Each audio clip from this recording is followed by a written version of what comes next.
ഇഷ്ടം മാത്രം ഭാഗം 9. രാവിലെ ഗീതവും പല്ലവിയും സംസാരിക്കുന്നത് ഗൗരി ശ്രദ്ധിച്ചിരുന്നു.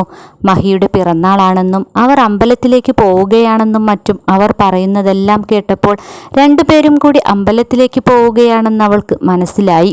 പിന്നെ അവൾ അവിടെ നിന്നില്ല. അവർ പോകാനായി കാത്തുനിന്നു. ഇങ്ങനെ പല്ലവി മഹിയുടെ അടുത്തില്ലാത്ത ഒരു ദിവസത്തിന് വേണ്ടി അവൾ കാത്തിരിക്കുകയായിരുന്നു. പഴയ ആ മഹിയെപ്പോലെ അവനെ ആക്കിയെടുക്കണം. അന്നത്തെ ആ മഹിയേട്ടനു തന്നോട് എന്തൊരു സ്നേഹമായിരുന്നു. ഒരു ദിവസം പോലും ആ സ്വരം കേൾക്കാതിരിക്കാൻ തനിക്കാകുമായിരുന്നില്ല. അതുപോലെ തന്നെയായിരുന്നു മഹിക്കും. ആദ്യം അവനോട് ഇഷ്ടം തോന്നിയത് തനിക്കാണെങ്കിലും മെല്ലെ അവനും തന്നെ ഇഷ്ടപ്പെട്ടിരുന്നു. ആ ദിവസങ്ങൾ അവൾക്ക് അത്രയും പ്രിയപ്പെട്ടതായിരുന്നു. പിന്നീട് മഹിയേട്ടൻ്റെ അച്ഛൻ കാരണമാണ് തങ്ങൾ പിരിഞ്ഞത്. അവൾ ഓരോന്നാലോചിച്ച് നിൽക്കുമ്പോഴാണ് കൃഷ്ണനോട് യാത്ര പറഞ്ഞ് ഗീതവും പല്ലവിയും ഇറങ്ങിയത്. അവർ അമ്പലത്തിലേക്ക് പോകുന്നതും നോക്കി ഉള്ളിൽ ചിരിയുമായി ഗൗരി നിന്നു. അവർ ഗേറ്റ് കടന്നതും അവൾ പതിയെ മഹിയുടെ മുറിയിലെത്തി.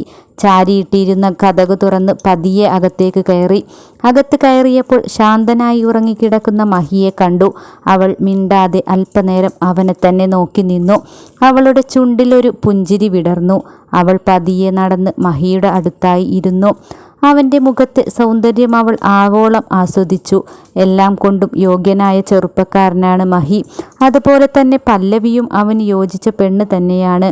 ഒരു സാധാരണ നാടൻ പെൺകുട്ടി. വിടർന്ന കണ്ണുകളും നീണ്ട് ഇടതൂർന്നു കിടക്കുന്ന മുടിയും കടഞ്ഞെടുത്തതുപോലെയുള്ള ശരീരവും നല്ല ചുവപ്പാർന്ന ചുണ്ടുകളുമെല്ലാം അവളെ സുന്ദരിയാക്കിയിരുന്നു. ഏതൊരു പുരുഷനും അവൻ്റെ സങ്കല്പത്തിലെ ഭാര്യയായിരിക്കും പല്ലവിയെപ്പോലെ ഒരു പെൺകുട്ടി. മേശയിലിരിക്കുന്ന കല്യാണ ഫോട്ടോയിൽ പല്ലവിയെ കണ്ടപ്പോൾ തന്നെ ഗൗരിക്ക് അസൂയയായി. മഹി ഒന്ന് ഞെരങ്ങി. ഗൗരി ഒന്ന് ഞെട്ടിപ്പോയി. അവൻ വീണ്ടും ഉറക്കമായി.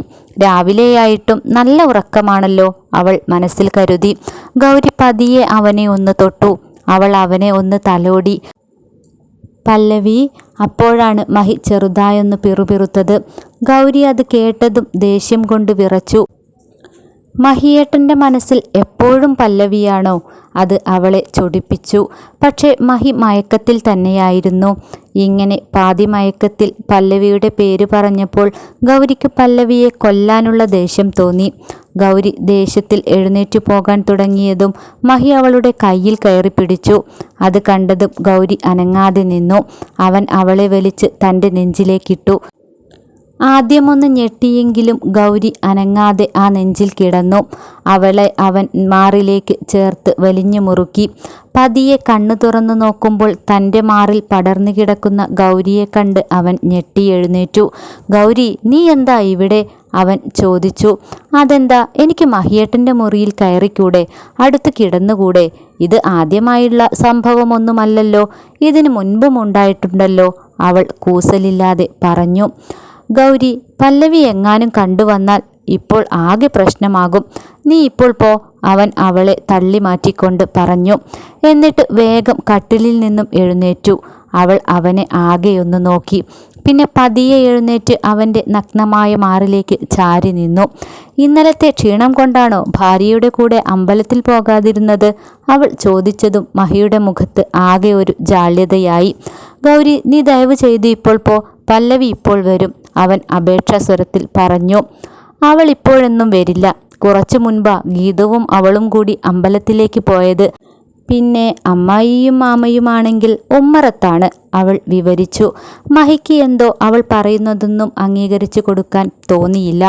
അവൾ അവനിലേക്ക് വീണ്ടും ചേർന്നു നിന്നു. എന്നാൽ മഹി ഒഴിഞ്ഞു മാറി.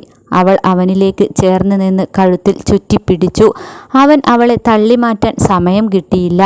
അവൻ അവളെ അകറ്റിമാറ്റാൻ ശ്രമിക്കുമ്പോഴാണ് അമ്പലത്തിലേക്ക് പോയി വന്ന പല്ലവിയും ഗീതവും വാതിൽ തുറന്നത്. ഡോർ തുറക്കുന്ന ശബ്ദം കേട്ടതും ഗൗരി പുറകിലേക്ക് നോക്കി. മുന്നിൽ കണ്ട കാഴ്ച വിശ്വസിക്കാനാവാതെ നിൽക്കുകയാണ് പല്ലവിയും ഗീതവും. അവരെ കണ്ടതും ഗൗരി അവൻ്റെ കഴുത്തിൽ പിടിമുറുക്കി. പിന്നെ ഒന്നുകൂടി അവൻ്റെ നെഞ്ചിലേക്ക് ചേർന്നു നിന്നു. എന്നാൽ മഹി അവളെ തള്ളി മാറ്റിക്കൊണ്ട് അവരുടെ അടുത്തേക്ക് ചെന്നു. മോളെ, ഞാൻ ഒന്നും ചെയ്തിട്ടില്ല, ഒരു തെറ്റും ചെയ്തിട്ടില്ല. ഇവളാണ് ഇങ്ങോട്ട് കയറി വന്നത്, അവൻ ന്യായീകരിച്ചു. എന്നാൽ ഗൗരിയുടെ മുഖത്ത് പറഞ്ഞറിയിക്കാൻ പറ്റാത്ത സന്തോഷമായിരുന്നു. ഗീതു പല്ലവിയെ നോക്കിയപ്പോൾ അവൾക്ക് ഭയം തോന്നി. ശ്വാസം പോലും എടുക്കാതെ അവൾ മഹിയെ തുറിച്ചു നോക്കിക്കൊണ്ടിരുന്നു.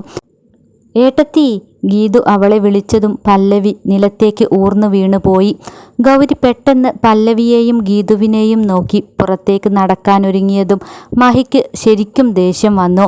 ഗീതു ഗൗരിയെ ദഹിപ്പിക്കും മട്ടിൽ നോക്കി. ഗീതു പിന്നെ ഒന്നും നോക്കിയില്ല. ഗൗരിയുടെ കവിൾ ലക്ഷ്യമാക്കി ഒന്ന് കൊടുത്തു. അപ്രതീക്ഷിതമായ അവളുടെ ചെയ്തിയിൽ ഗൗരിയുടെ തല കറങ്ങി. അപ്പോഴേക്കും ശബ്ദം കേട്ട് മാധവിയും കൃഷ്ണനും അങ്ങോട്ടേക്കെത്തി. എന്താ ഇവിടെ? മാധവി ഗീതുവിനോട് ചോദിച്ചപ്പോൾ ഗീതു പുച്ഛത്തിൽ അമ്മയെ ഒന്ന് നോക്കി. ഓ, അമ്മ കൂടി അറിഞ്ഞുകൊണ്ടാണോ ഇതെല്ലാം? മാധവി ഒന്നും മനസ്സിലാകാതെ അവളെ മിഴിച്ചു നോക്കി. അപ്പോഴാണ് നിലത്ത് വീണ് കിടക്കുന്ന പല്ലവിയെ അവർ കണ്ടത്. നീ ഒന്ന് തെളിച്ചു പറ പെണ്ണെ, എന്താണുണ്ടായത്? മാധവി ഗീതുവിനെയും മഹിയെയും മാറി മാറി നോക്കി. മഹി എന്ത് ചെയ്യണമെന്നറിയാതെ നിൽക്കുകയാണ്. ഗീതു ദേഷ്യത്തിൽ അവനെ നോക്കി. എൻ്റെ ഏട്ടാ, എത്ര സന്തോഷത്തോടെയാണ് ഏട്ടത്തി പ്രസാദവുമായി ഏട്ടനരികിലെത്തിയത് എന്നറിയാമോ? എല്ലാം തുലച്ചപ്പോൾ സമാധാനമായില്ലേ? എന്താടാ ശരിക്കുമുണ്ടായത്? കൃഷ്ണൻ മഹിയെ നോക്കി. അപ്പോഴേക്കും ഗീതു ഓടിപ്പോയി കുറച്ച് വെള്ളമെടുത്തു കൊണ്ടുവന്ന് പല്ലവിയുടെ മുഖത്തേക്ക് കുടഞ്ഞു. അവൾ പതിയെ കണ്ണു തുറന്നു. ഉണ്ടായ സംഭവം പല്ലവിയോട് പറയണമെന്നുണ്ടായിരുന്നു മഹിക്ക്. എന്നാൽ ഒന്നും പറയാൻ പറ്റാതെ അവൻ നിന്നു. ഗൗരി അപ്പോഴേക്കും മുറിയിലേക്ക് പോയിരുന്നു. എന്താ മോളെ ഉണ്ടായത്? കൃഷ്ണൻ സ്നേഹത്തോടെ പല്ലവിക്കരികിലെത്തി. ഗീതു പിന്നെ താമസിച്ചില്ല. എല്ലാ കാര്യങ്ങളും അയാളോട് പറഞ്ഞു.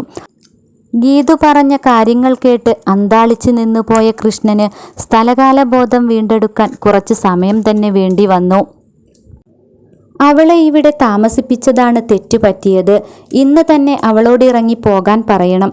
തൻ്റെ കുടുംബത്തിൻ്റെ ആണിക്കല്ലിളക്കിയ ആ നശിച്ചവളെ ഇനി ഈ വീട്ടിൽ കാലുകുത്താൻ സമ്മതിക്കില്ല, കൃഷ്ണൻ ദേഷ്യത്തിൽ പറഞ്ഞു. മാധവിക്ക് ഉള്ളിൽ സന്തോഷം തോന്നി. അങ്ങനെ പെട്ടെന്ന് അവളോട് ഇറങ്ങിപ്പോകാൻ പറയണോ? സത്യാവസ്ഥ എന്താണെന്ന് തിരക്കാതെ മാധവി കൃഷ്ണനെ നോക്കിയതും കൃഷ്ണൻ ആ നിമിഷം മാധവിയുടെ കവിളിൽ ആഞ്ഞടിച്ചതും ഒരുമിച്ചായിരുന്നു. മാധവിയുടെ കണ്ണിൽ ഇരുട്ട് കയറുന്നത് പോലെ തോന്നി. നീ ഒരാണാണോടാ? കെട്ടിയ പെണ്ണിനെ ചതിക്കാൻ നിനക്കെങ്ങനെ മനസ്സു വന്നു? അവൾ പുറത്തുപോയ തക്കം നോക്കി ഒരു അന്യ പെണ്ണിനെ തൻ്റെ കിടക്കയിലേക്ക് ക്ഷണിക്കാൻ നിനക്ക് ലജ്ജയില്ലേ? കൃഷ്ണൻ പറയുന്ന ഓരോ വാക്കും മഹിയുടെ നെഞ്ചിൽ തറയ്ക്കുന്നതായിരുന്നു. ഗൗരി മുറിയിലെത്തി. തൻ്റെ ഡ്രസ്സെല്ലാം എടുത്ത് ബാഗിലാക്കി. ഒരു ടാക്സി വിളിച്ച് വരാൻ പറഞ്ഞിരുന്നു. തൻ്റേതായ എല്ലാ സാധനങ്ങളും പാക്ക് ചെയ്തെടുത്തു. ആരോടും ഒരക്ഷരം പറയാൻ നിൽക്കാതെ അവൾ ബാഗുമെടുത്ത് പുറത്തേക്കിറങ്ങി.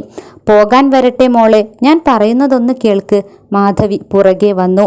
എന്നാൽ അവൾ അതൊന്നും ശ്രദ്ധിക്കാതെ കാറിൽ കയറിപ്പോയി. കാർ കണ്ണിൽ നിന്നും മറയുന്നത് വരെ മാധവി അവിടെ തന്നെ നിന്നു. പിന്നെ ദേഷ്യത്തോടെ അകത്തേക്ക് കയറി. അവർ കലി തുള്ളിക്കൊണ്ട് അടങ്ങാത്ത പകയുമായി പല്ലവിയുടെ അടുത്തേക്ക് ചെന്നു.